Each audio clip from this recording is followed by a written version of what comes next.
Denver has an air pollution problem, and the world has a climate change problem. All those fancy RTD trains should help fix that, right? If we really want to see a better city, a better world, we have to change. I'm Nathaniel Miner, host of CPR's podcast, Ghost Train. In this show, I take a deep look at how transit could fix big issues our cities are facing, if we let it. Follow Ghost Train wherever you get your podcasts. Just a quick note. This episode contains strong language and a racial slur. I was actually done monitoring the parking lot, and I was standing at the crosswalk fence to the parking lot area where the crossing guards help the kids cross. And I was talking to another mom. A woman pulls in kind of late, and I didn't really notice her at first. And finally, I realized that I'm hearing her say stuff. So I thought to myself, well, maybe she's trying to talk to me and I'm just not paying attention because I'm already interacting with someone else. Melissa Hall is a Black parent in Colorado Springs. She volunteers to help monitor the parking lot at her kids' school. What you're hearing is Melissa's memory recalling every single moment on that cold November afternoon in 2021. Just after school ended. Nothing could prepare her for what happened next. So I kind of did what anyone would do, and I said, "Oh, I'm so sorry, excuse me, were you trying to talk to me? I was talking to her."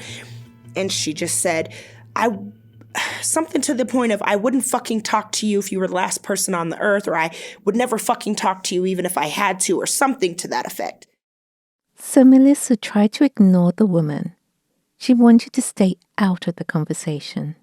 And so I was just like, okay, ignore it, don't interact. And she kept talking. She went on to say, "I'll fucking spit on you." I said, "I understand that you're upset." I said, "But there are lots of children here, and I can't have you using that kind of language around your children or other people's children." She said, "I don't give a fucking shit about anybody else's goddamn kids except for my own." And so at this point, a little alarm inside of myself said, we need to get some other people out here because this is escalating. So Melissa grabbed her phone and called the office inside the school building. Melissa reached the secretary and asked them to send somebody out to help with the angry woman in the parking lot.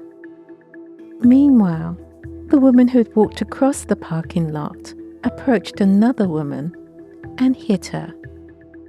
So Melissa got off the phone. And I yelled, "Hey, you can't put your hands on people." So as I'm doing that, she's coming off of the parking area. She gets in her car, and I think at that point is when I told her, "Hey, I'm recording you." So I start recording her, and I said, "Hey, you're being recorded." She tries to run me over with her car as I'm getting the phone on. So I jumped back up over the curb. Other parents are just trying to get their kids and get the heck out of there. And it's at that point that she says to me, "You're being recorded." I don't care. You're just mad because I'm so fucking white and you're a fucking n***. Did you just call me a n***? You a fucking n***, you ignorant ass bitch.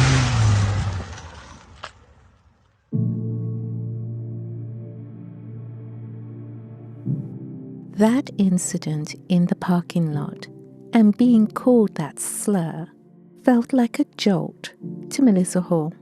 It caught her off guard. And to be fair, other parents showed their concern for Melissa. The principal banned the woman who yelled at Melissa from stepping onto school property. But as the school year continued, the parking lot incident would come to feel like one of several moments that took a toll on Melissa. The incidents that followed came from elected officials who oversee her school district.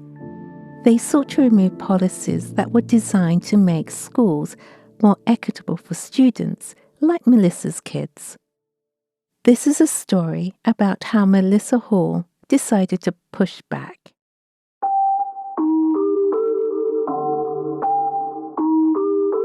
I'm Jo Erickson. I spent years documenting gang violence in London. When I moved to the US, I was startled by the violence against Black people here. This series is my attempt to lift the voices of those affected by systemic racism. During the 2021-2022 school year, I followed a diverse group of educators, students and parents. Using a mix of audio diaries and interviews, they share their lives, their anger, and their dreams. In recent years, Americans have heard stories about their local school districts becoming battlegrounds, angry clashes at school board meetings, books removed from library shelves, discussions of critical race theory being banned from the classroom. What's missing from this conversation are the voices of Black parents, teachers, and students. It's time we heard their stories. This season is a tale of two school districts, both American, both in Colorado. Over 4 episodes, I'll introduce you to folks in Colorado Springs, District 11, and in Denver Public Schools. They're just 70 miles apart, and they share a Rocky Mountain skyline, but culturally, they might as well be on different planets. As one district works towards equity, the other district, where Melissa's kids go to school, disbanded its equity department, and teachers, students, and parents of color who I've spoken with feel like they're caught in the middle of a culture war. Episode 1, Melissa's Story.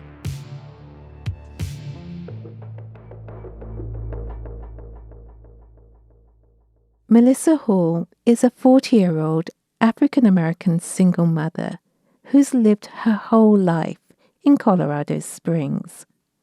In September 2021, at the start of the school year, Melissa sends her 4 kids to school in Colorado Springs School District 11. She's a great believer in supporting her community and her local schools. You would see Melissa several times a week helping out as a school volunteer. For Melissa, family is important, and she loves her big family. I'm exhausted. I decided this year I was not going to have a birthday, so I skipped it, and it was marvelous. I keep telling these kids, I'm like, it's fun to have birthdays when you're 10 and 15 and even probably 29, and then 30 comes and it's all downhill after that. I promise you wake up on... Throughout all the chaos of raising kids, she remains calm. Hey, seriously? Can you just talk to me? So finding a school that her kids like makes her life at home easier. I love the school my children attend. I love the community. I love the principal. I love the teachers. What excited Melissa about her kids' school was their commitment to equity policies. District 11 had a good equity department under the leadership of Superintendent Dr. Michael Thomas. Melissa saw how the equity department used resources. She liked that there were books that featured African American voices and kids could have mental health counselors. That's important to her. But the whole parking lot incident opened her eyes.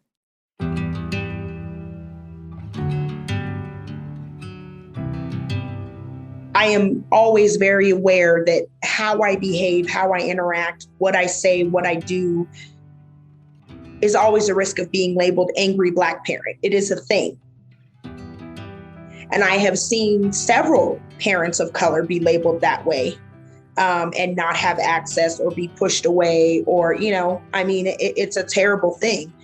I don't think parents that are not of color are kind of labeled that way.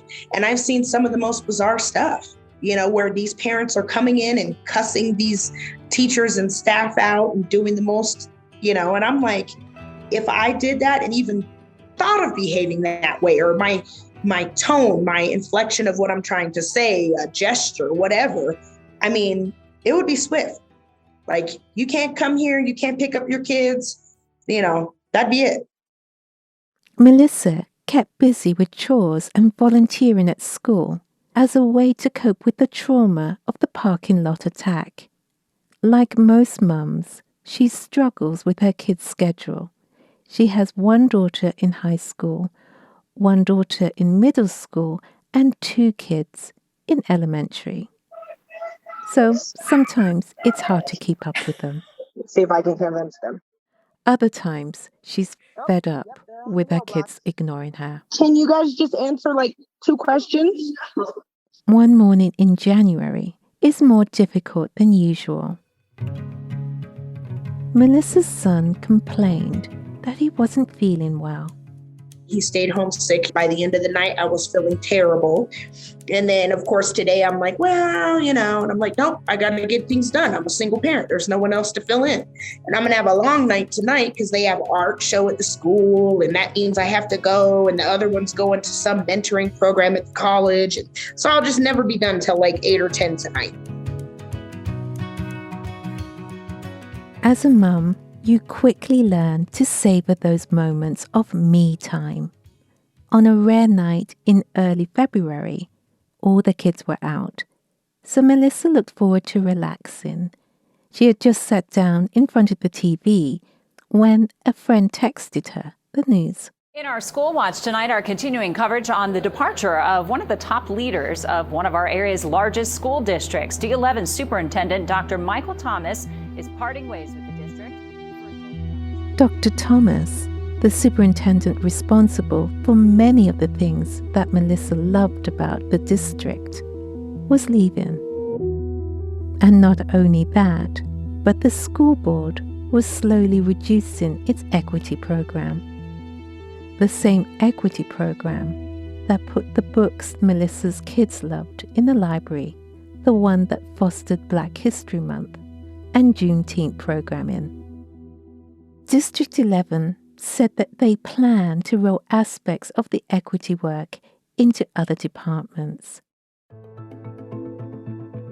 Students, teachers, and parents protested the proposed changes. We're not leaving, and we're not going to be quiet, and we're not going to sit down until we know every child of D11 is safe. But there were parents who were delighted by the news. A spokesperson for a local chapter of a national organization called FAIR supported the change. We should not train our children in fear and distrust. FAIR urges the board to take the following steps. First, chart a new course. Reject any form of race essentialism in instruction and unequivocally advocate for one human race and universal civil rights and liberties. 2, we urge the board to thoroughly review and revise the equity policy. Eliminate race essentialist assumptions about systemic racism and group outcomes. 3, we urge you to halt the rollout of any actions based on the recently performed equity audit. And further, 4, we urge you to allow for extensive... A lot of parents accused educators of embracing critical race theory, or CRT, when actually they were implementing equity. It's worth taking a second here to talk about the difference.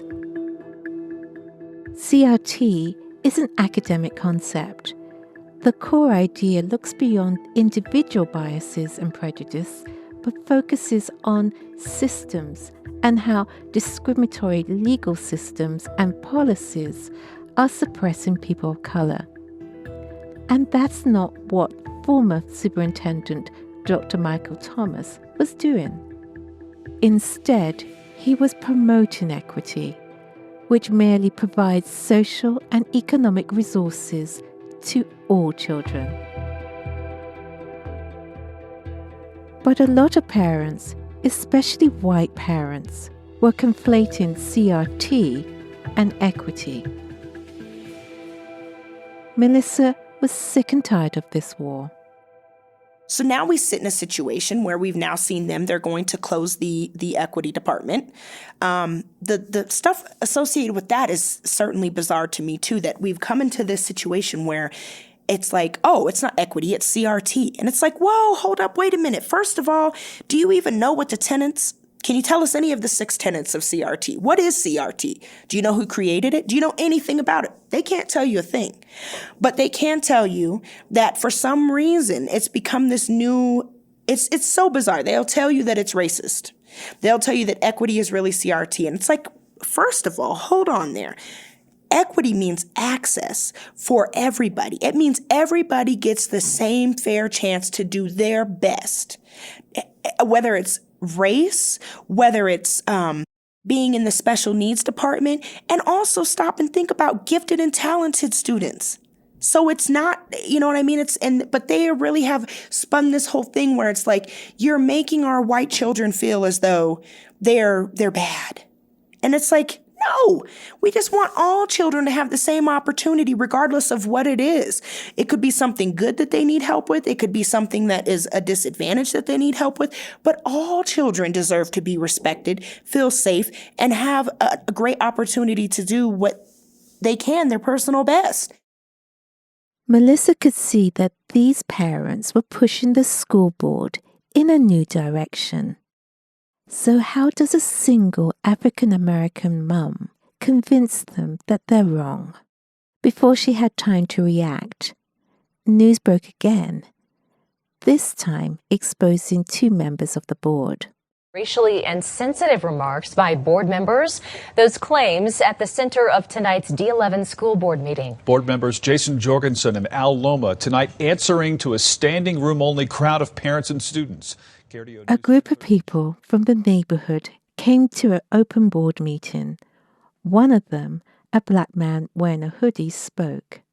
Another black man in the group was wearing a shirt that matched the speaker's hoodie. Up until then, in District 11, it was unusual to see people of color standing up and expressing their views in meetings like this. But here they were. The man expressed the group's concerns over the school board's lack of interest in equity issues and the impact on the African American community.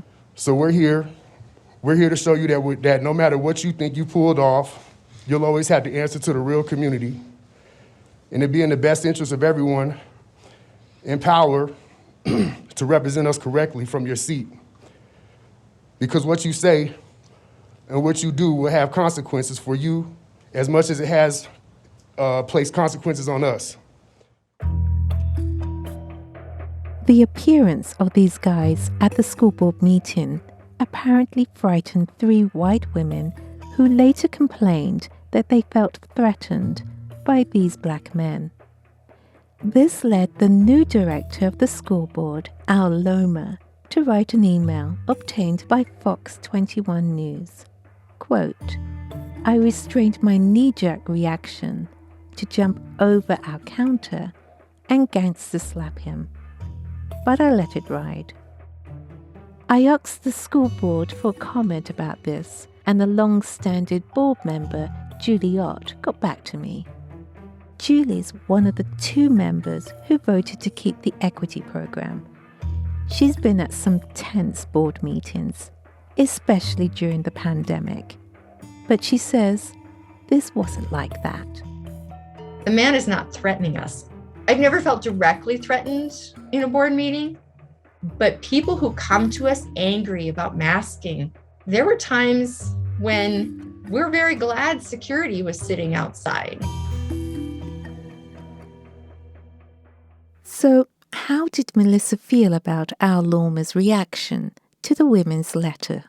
This is not okay. We have a pervasive pattern of this behavior coming from other people in our community. What do we do? How do we stop this? How do we stop this? Do I pull my kids out of this school? You know, what do you do? I did ask Director Al Loma to speak about recent events, but he declined to comment.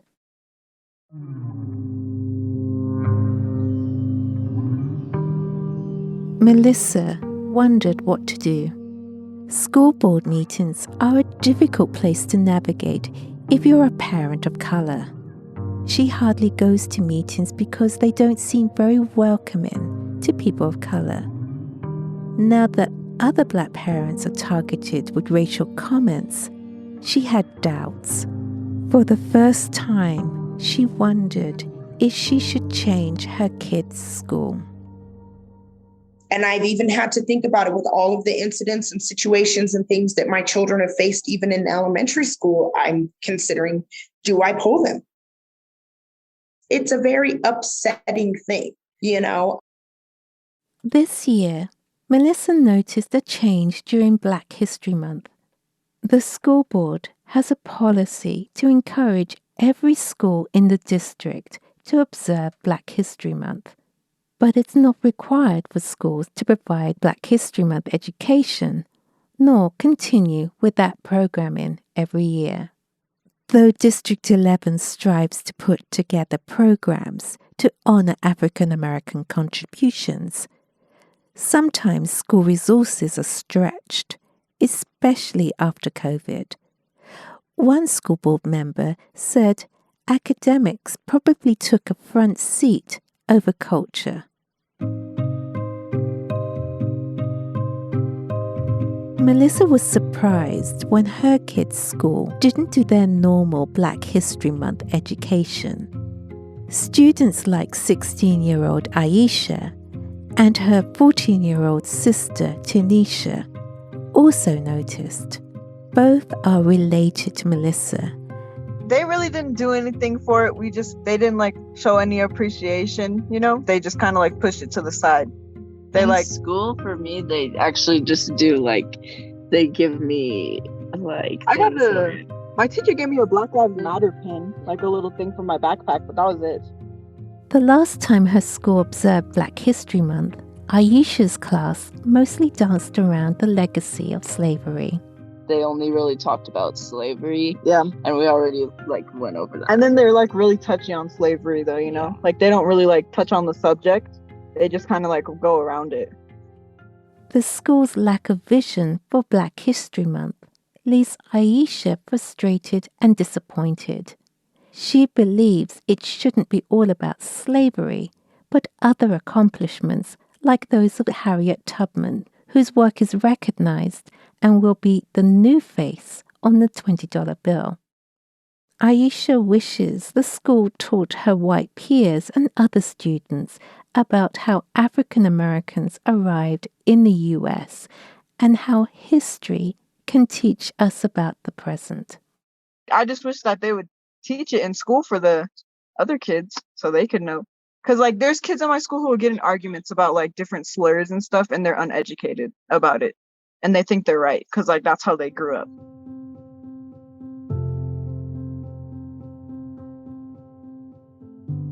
By late March, Melissa's feeling happier about the world. The long Colorado winter is finally yielding to spring.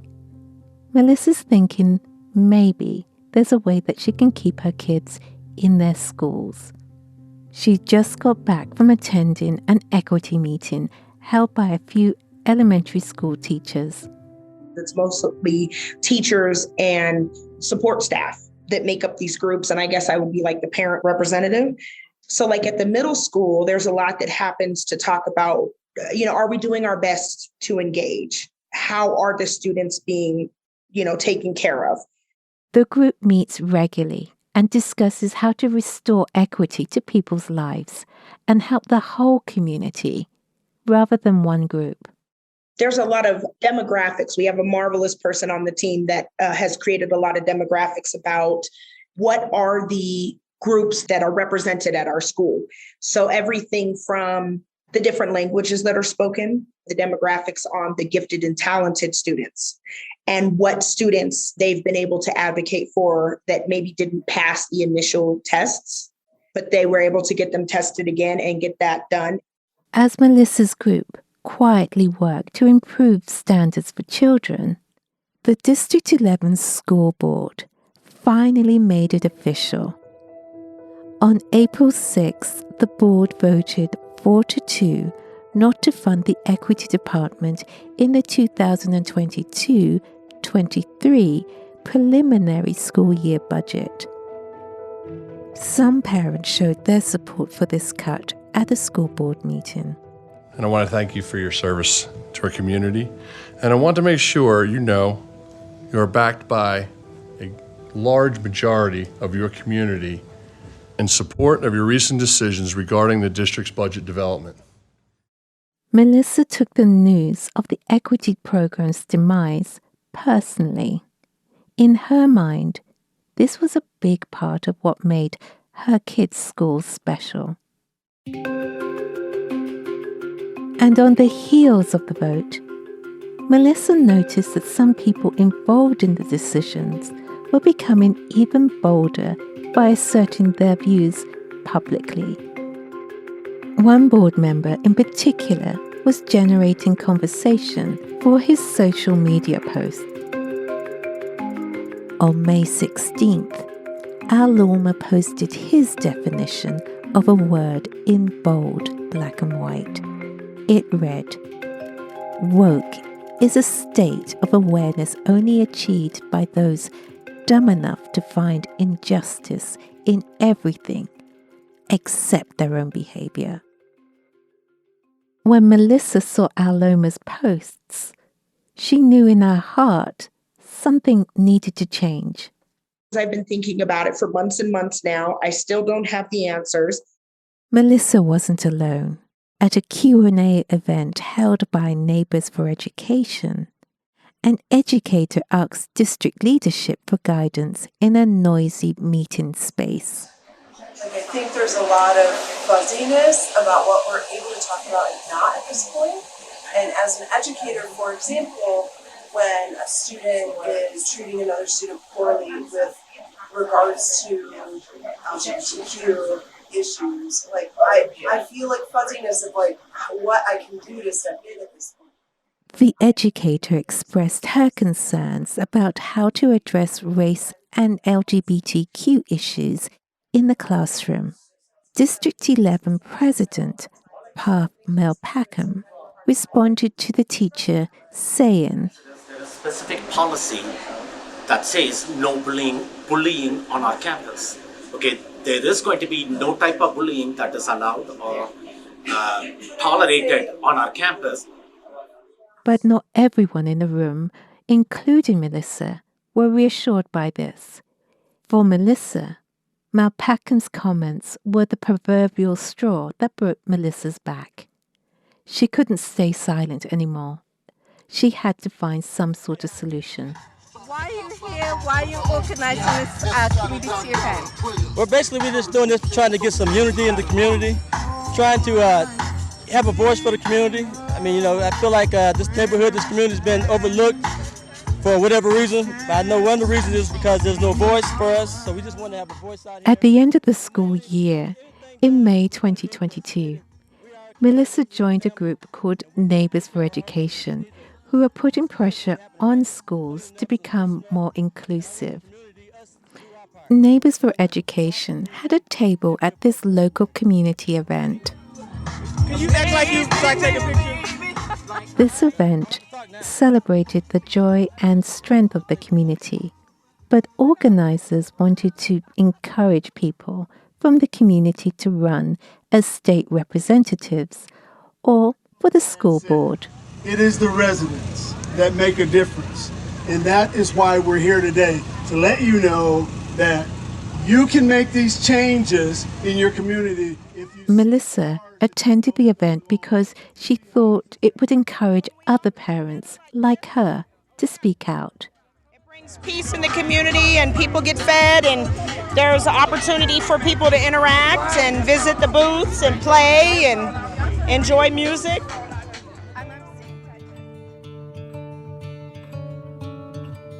It's been a long journey.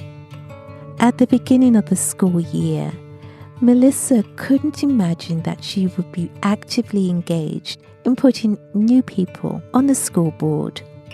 Becoming an activist and activism was something other people did. But the actions of her school board drove her to this new place.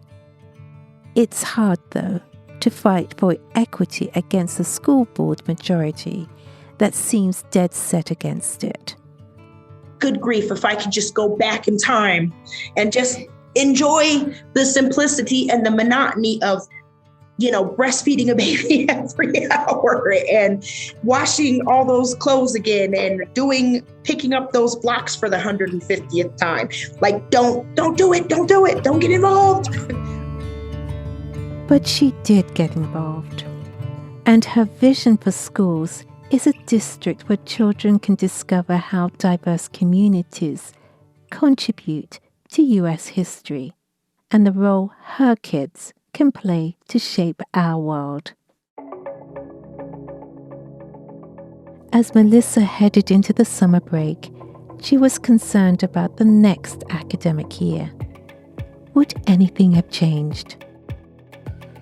I think at some point, somebody has to be willing to take, maybe not even responsibility, but they have to be willing to acknowledge, that things need to be done differently or this needs to change. Now it's the new school year. Melissa's kids are still in the same schools, but she questions whether that's the right choice. She's considering moving them in the future. Either way, this is a big year for Melissa. In 2023, Melissa and the group Neighbours for Education have the opportunity to get their people elected to the school board. But it's a big ask. Would a very red, deeply conservative district vote for a candidate who embraces equity and LGBTQ issues? Well, we'll have to see. Melissa's struggles made me think about how the culture war is affecting educators in the district. Next time on Systemic, we follow an educator who opposes the public comments made by some District 11 board members about the trans community, and is frightened to take her gender-fluid child to school. We're here! We're queer! Get used to it! I'm constantly on alert that I'm going to have to defend my child's existence to random people because they want to comment or say something about gay people or gay kids or trans kids or whatever. Just hearing myself say that, what the heck, man? That's next on Systemic. Hey, it's Jo. Since you listened to the whole episode, I have a quick favor to ask you. Take a moment to find Systemic from Colorado Public Radio on whatever podcast app you use, and give us a like, a rating, or a review. If you think the stories we're sharing are important, if you think the voices in Systemic deserve to be heard, all you have to do to help spread the word is like us, rate us, or review us. It helps others find this podcast. Thanks for listening, and thanks for supporting podcasts from Colorado Public Radio.